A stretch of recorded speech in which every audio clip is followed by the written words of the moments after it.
Aathirai, FJ, Tushar, Ghana Vinod, Viana and Subiksha. வந்து பார்த்தா இந்த சைடுல இருந்து ஆரம்பிப்போம். உங்க டீமுக்கு ஏதாவது பேர் ஏதாவது வச்சிருக்கீங்களா? அட்டா காசம் அச்சி பேசம் அண்டக்கா காசம் அந்த எதிர் டீம் வேஷம் இப்ப சாப்பிட்டு வந்தோம் ரசம் அட்டகாசம் டீம். அட்டகாசம் டீம். நீங்க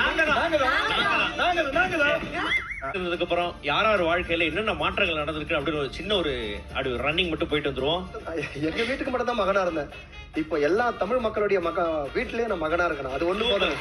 போன் ஏன் சுவிட்ச் ஆஃப்ல இருந்தது? யாரா கூடமா போன் பண்றானுங்க. யாரா கூடமா போன் பண்றானுங்களா? போன் வச்சுட்டு கம்முடிஞ்சிருக்க பாருங்க எப்ப கல்யாணம்னு கேக்குறானுங்க.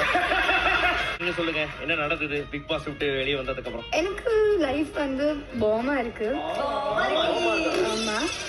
ஆமா அந்த ஜர்னில ஒரு ஒன் ஸ்டெப் அஹெட் போறதுக்கான ஒரு பிளாட்ஃபார்ம் எனக்கு. மந்திரத்தை சொல்றதுக்காக எந்த மந்திரவாதி வராரு பார்த்தலாம். அவருக்கு ஒரு பெரிய கைத்தட்டு கொடுத்தலாம்.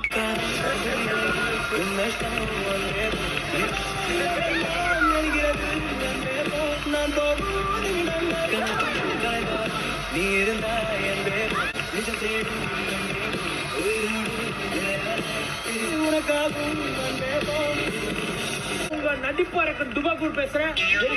எனக்கு ஒரு அநியாயம் நடந்திருக்கு. மாகாப்பா சார் என்னோட ஆக்டிங் ஸ்கில் காமிக்கிறதுக்காக பிக் பாஸ்ல எவ்வளவு பெரிய விஷயம் பண்ணிருக்கேன்.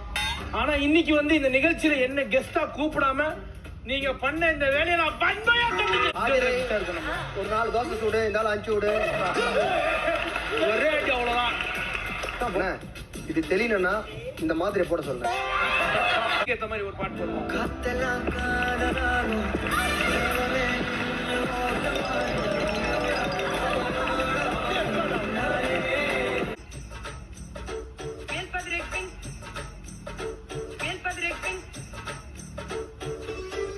எல்லாருக்கும் நான் வாய்ப்பு கொடுப்பேன். நான் வந்து எல்லாருக்கும் ஆப்பர்ச்சுனிட்டி கொடுப்பேன். உனக்கே வாய்ப்பு இல்லைங்க. திட்டுவாங்க. ஆனா ஒருத்தன் கெட்ட போட்டதுக்கே இவ்வளவு திட்டு பட் இருந்தாலும் முயற்சி பண்ணு.